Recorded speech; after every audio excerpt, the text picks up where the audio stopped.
మిత్రమా, సద్గురువును ఆశ్రయించినప్పుడు గురు ప్రబోధాన్ని నీ ప్రాణం కంటే అధికంగా ప్రేమించాలి.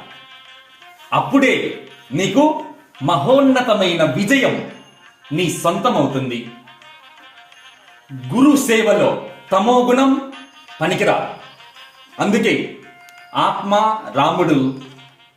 రాముడై వచ్చినప్పుడు గురుసేవ కోసం సిద్ధమైనప్పుడు మొట్టమొదట తమోగుణం కొట్టేశాడు. తమోగుణం తాటకి, రజోగుణం అహల్యను సంస్కరించాడు. సత్వగుణం సీత కనుక సీతమ్మను స్వీకరించాడు. అంటే తమోగుణాన్ని రజోగుణాన్ని తీసేసి సత్వగుణాన్ని మాత్రం చేరదీశాడు. మిత్రమా, రామాయణంలో పాత్రలు అద్భుతంగా ఉంటాయి. అయోధ్య నగరిలో నలుగురు అన్నదమ్ముళ్ళు ధర్మానికి ప్రతిరూపాలు. రామ లక్ష్మణ భరత శత్రుఘ్నులు. అయితే కిష్కింధ నగరంలో ఇద్దరుంటారు అన్నదమ్ముళ్ళు. వాళ్ళు సుగ్రీవులు. సుగ్రీవుడని సుజ్ఞానం, వాలి అనే అజ్ఞానాన్ని కొట్టేయాల్సిందే.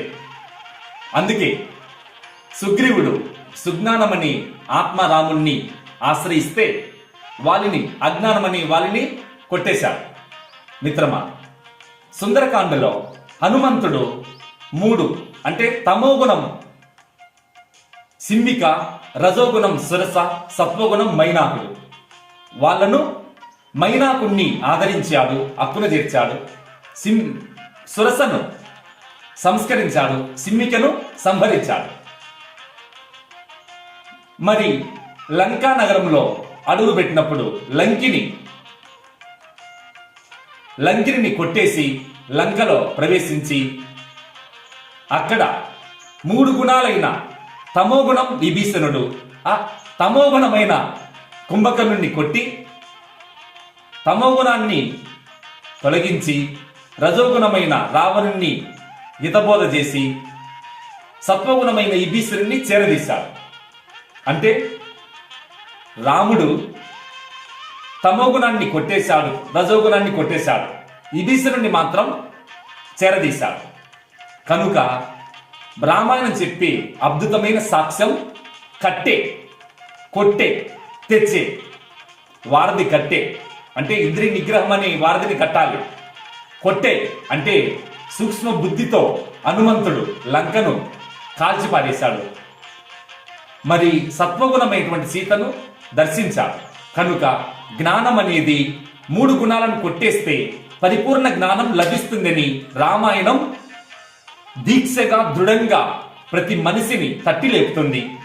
ఆదర్శ దాంపత్యానికి, ఆదర్శ మానవత్వానికి, ఆదర్శమైన పితృధర్మం, మాతృధర్మం, గృహధర్మం, స్త్రీధర్మం, స్నేహధర్మం, అలాగే శత్రుధర్మం, మరి లోకధర్మం, గురుధర్మం, సర్వధర్మాలను ఆచరించి ప్రపంచానికి అందించాడు ఆదర్శ ధర్మమూర్తి శ్రీరామమూర్తి. కనుక మిత్రమా, మన గుణాలను ఎప్పుడు జయిస్తామో నాణ్యం గుణేభ్య కర్తారం యదా ద్రష్టాను పశ్యతి గుణేభ్యచ్చ పరం వేత్తి మద్భావం శోధి గచ్చతి. భగవద్గీత. నీ గుణాలను ఎప్పుడు నువ్వు జయిస్తావో అక్కడే నిర్గుణమైన పరబ్రహ్మ నీకు దర్శనమిస్తుంది. కనుక మిత్రమా, జాగ్రత్త, స్వప్న, సుషుప్తి ఈ 3ంటిని నీవు నిర్వికల్పమైన నీ ఆత్మశక్తిలో ఎప్పుడు విలీనం చేస్తావో అక్కడే ప్రస్ఫుటంగా ఈ గుణాలు పుట్టక ముందు ఉన్నప్పుడు, లయించినప్పుడు కూడా పరబ్రహ్మతత్వమైన ఆత్మ ఒక్కటే సత్యమై భాషిస్తుంది. అదే శ్రీరామచంద్ర పరబ్రహ్మతత్వం. అదే నీ ఆత్మారాముడు. అలాంటి ఆత్మరామ తత్వాన్ని ప్రబోధిస్తుంది శ్రీమద్ రామాయణం. కనుక రామాయణం సమస్త మానవ కోటికి స్ఫూర్తిదాయకం. రామాయణం పారాయణం చేయడం అంటే సద్గుణాలను పెంచుకొని దుర్గుణాలను తెంచుకొని నిత్యమైన ముక్తిని పొందమని. ఓం తాత్సాత్.